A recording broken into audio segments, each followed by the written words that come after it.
Gracias, señora Raida, por el testimonio y la expresión de este punto tan importante que era la defensa de los derechos humanos para Raúl y la no impunidad. Cuando nos sentábamos con Raúl en las mañanas, ahí cuando llegábamos al Canal 11, y teníamos que armar la programación de ese día, a veces teníamos que, en el mejor de los sentidos, cortar la conversación, porque las historias y las reflexiones y los debates que teníamos eran realmente adictivos casi, yo podría decir, en aquellas mañanas.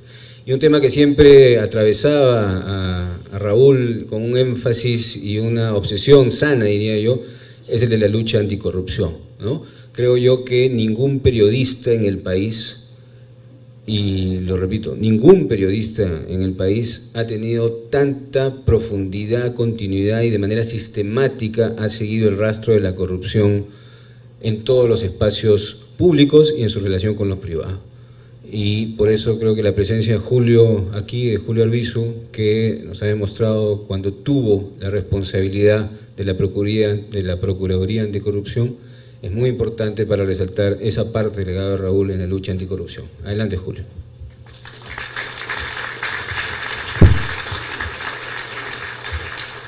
Muchas gracias, Alexandro.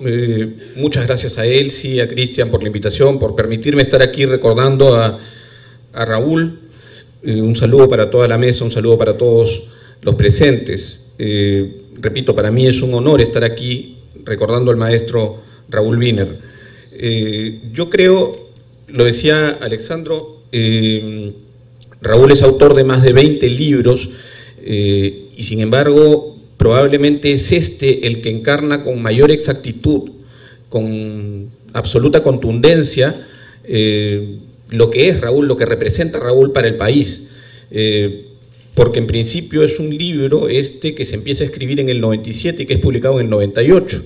La primera edición, El Reeleccionista, es de 1998, si no me equivoco, y la segunda ya es en el año 2001. Es decir, Raúl empieza a cometer este proyecto cuando el fujimorismo estaba en pleno apogeo, cuando en el 97, en que se empieza a escribir el libro, se intensifica el ejercicio de este plan de esterilizaciones forzadas en las zonas altoandinas más deprimidas del país. Hacia el año 97 o 98 es que regresa Keiko Fujimori de su viaje a Boston y se convierte en la primera dama, es decir, durante esa época, precisamente durante ese periodo, que como lo relata además Raúl con contundencia, Fujimori separa a su esposa o a su ex esposa de la tenencia y el cuidado de los hijos, o de la cercanía por lo menos de la familia. Y hay un relato bastante atroz de ese periodo y de esa situación. Entonces, decía yo, creo que este libro retrata con exactitud el carácter valiente y el carácter riguroso de Raúl, que está reflejado en la investigación de este libro. Yo creo que además hay que reconocer siempre en Raúl, además de la prosa prolija, acertada, que comentaba Alexandro, una capacidad para la investigación, para el rigor de la investigación. No en vano, cuando yo entré como abogado junior, era joven, en el año 2001 a la Procuraduría ad hoc Fujimori Montesinos, muchos de los escritos de Raúl fueron a parar allí entre los abogados para enterarnos de algunas cosas que en ese momento, ¿no?, volvían a ser puestas públicamente por alguna prensa independiente, ¿no? Sin embargo, ya en el 98, en el 99, Raúl había escrito sobre esos episodios y nos había dado pistas que luego recogeríamos para iniciar algunas investigaciones o por lo menos para ponerlas en conocimiento del Ministerio Público. Raúl entonces, con este libro en particular y luego sus reediciones, dio cuenta de algo que a estas alturas es una verdad judicial. El fujimorismo no es otra cosa que una organización criminal, una organización delictiva, una organización creada para cometer delitos, y que tiene, y que tuvo, y que tendrá seguramente, si es que por esas razones absurdas le permitimos volver al poder, tendrá como norte, ¿no es cierto?, la preservación de una marca perversa, ¿no?, que tiene que ver con la satisfacción de algunos intereses en particular. Y digo esto, Raúl lo que hace es demostrarnos, ¿no?, aquello que yo siempre suelo mencionar, que en verdad lo que ocurrió en los 90s fue una especie de captura del Estado, si acaso podemos utilizar el término, es decir, la captura del Estado alude, ¿no?, en dogmática de anticorrupción, si se quiere, a la preservación de intereses particulares que se van forjando en espacios de decisión de políticas públicas, ¿no es cierto? Pero en este caso, en el caso del fujimorismo en los 90s, y lo relata muy bien Raúl en el libro, lo que ocurre es una captura del Estado desde adentro. Fujimori y Montesinos, las cabezas de una organización criminal, capturan el Estado en todas sus instancias, filtran allí, ¿no?, infiltran personajes que les son absolutamente funcionales a los designios de esa cúpula de la organización. Esa organización se convierte además en una organización jerarquizada, con roles asignados a sus miembros, ¿no es cierto?, con piezas fungibles en la base de la pirámide, es decir, si alguien se resistía a cumplir las órdenes era simplemente expectorado y se llamaba a alguien más, ¿no? Y esas características son pues las características de un aparato organizado de poder, por lo cual se ha podido juzgar y condenar a Fujimori por delitos de lesa humanidad. Sin embargo, esas organizaciones criminales preparadas para determinados fines tienen una superestructura, y esa superestructura es esencialmente el fujimorismo en particular, el fujimorismo en el Estado, el fujimorismo que como un panóptico, ¿no?, mira lo que hacen todas esas pequeñas organizaciones o esas organizaciones alrededor de su presencia en el Estado. Esto es también, por cierto, esto que lo señala Raúl, se ha recogido también para afinar la estrategia, por ejemplo, del caso de esterilizaciones forzadas. Es decir, hay una idea de estructura organizativa, de sistema, como decía Manuel, en ese ejercicio del poder por parte del fujimorismo. O sea, el fujimorismo entendió perfectamente la idea de sistema, la idea de interrelación entre sus principales funcionarios y principales representantes en el Estado, en las diversas instituciones del Estado. Por lo tanto, combatir, y esto lo conversamos muchas veces con Raúl, combatir esa clase de corrupción, ¿no?, la de una organización paraestatal capturando el Estado, es mucho más difícil. La forma de combatirla es también asumiendo desde las distintas instancias de lucha contra la corrupción un sistema, ¿no?, entendiendo que hay que construir un sistema que pueda interrelacionar a las instituciones dedicadas a la lucha contra la corrupción. Esto no se ha entendido hasta hoy, sin embargo Raúl lo tenía muy claro, y lo tenía claro a partir, e insisto, de una investigación rigurosa que hizo desde el año 97-98 en relación al fujimorismo. Pero yo quiero comentar algo que me parece que tiene relación con lo que acabo de decir, pero que es al mismo tiempo probablemente algo que nos tendría que provocar, ¿no?, una reacción hoy, que vivimos tiempos difíciles. Raúl habla de, por ejemplo, este primer acercamiento o este primer conocimiento de la relación de Montesinos con el narcotráfico. Señalaba que en los años 80, ¿no es cierto?, en pleno auge criminal de Reinaldo Rodríguez López, el Padrino, el Padrino supo infiltrar a sus miembros, algunos de los miembros de la organización en el Estado, ¿no? Raúl se pregunta si acaso eso ya daba cuenta de una proximidad de la situación de un narcoestado. Pero decía él que incluso se llegó a estar muy cerca del Ministerio del Interior, ¿no? Entonces, Reinaldo Rodríguez López había podido tener alguna cercanía con policías de alta gradación, ¿no? Esos policías de alta gradación, en su momento, cuando tuvieron que asumir el proceso que se abrió en su contra por tráfico ilícito de drogas, fueron defendidos por Vladimiro Montesinos Torres.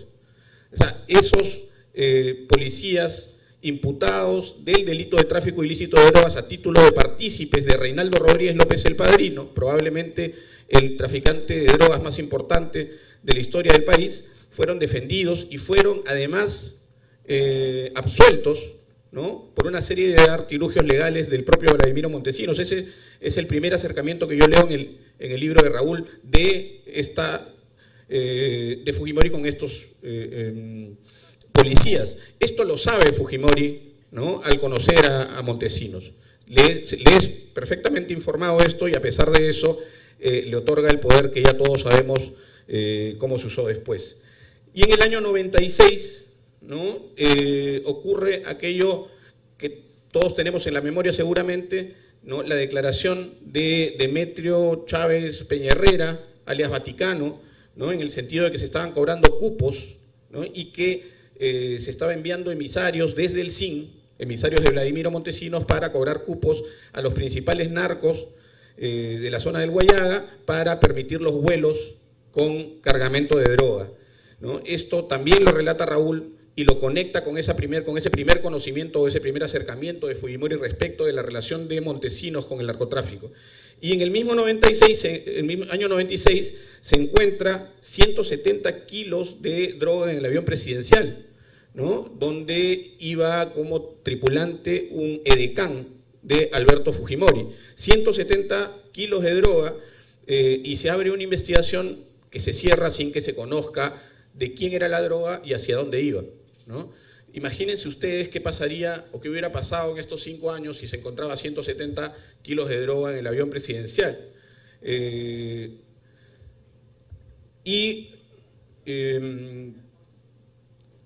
Digamos, todos esos episodios narrados, decía además con una prosa contundente y prolija por Raúl, tienen conexión hoy con los hechos que han provocado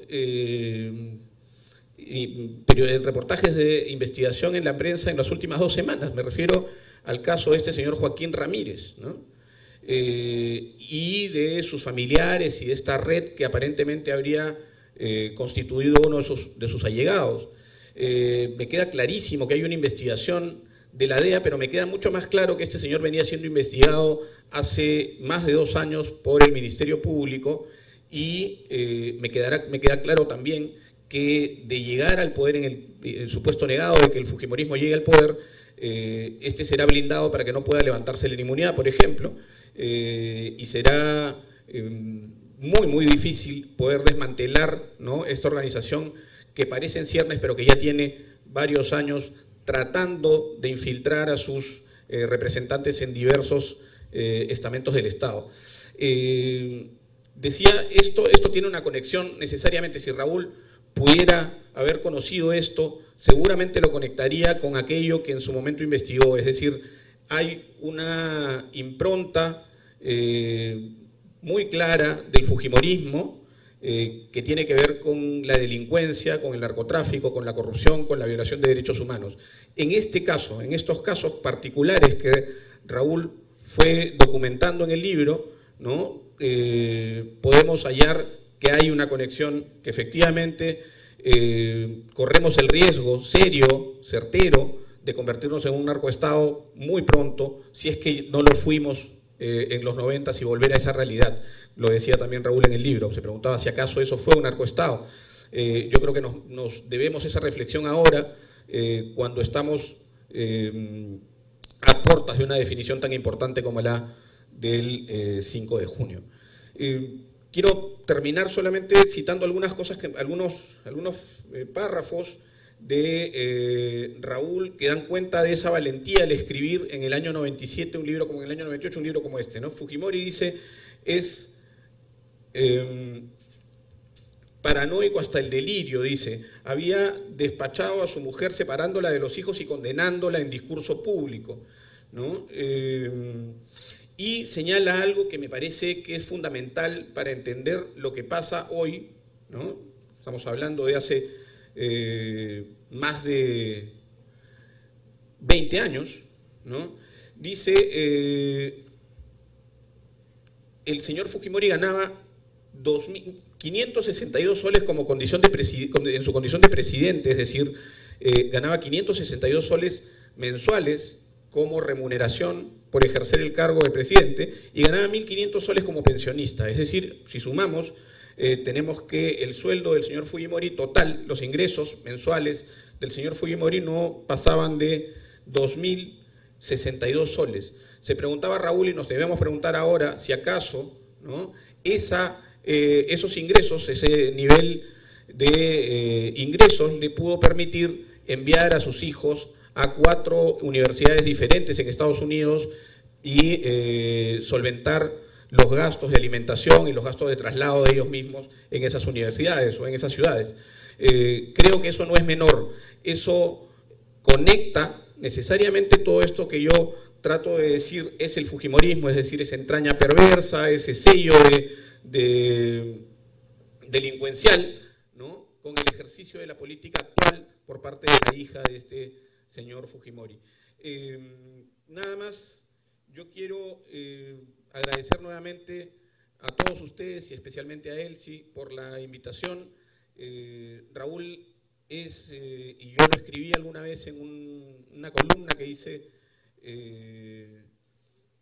yo creo que nos reta permanentemente a seguir, ¿no?, por el camino correcto. Raúl es en ese sentido una guía y una esperanza permanente de cambio. Muchas gracias.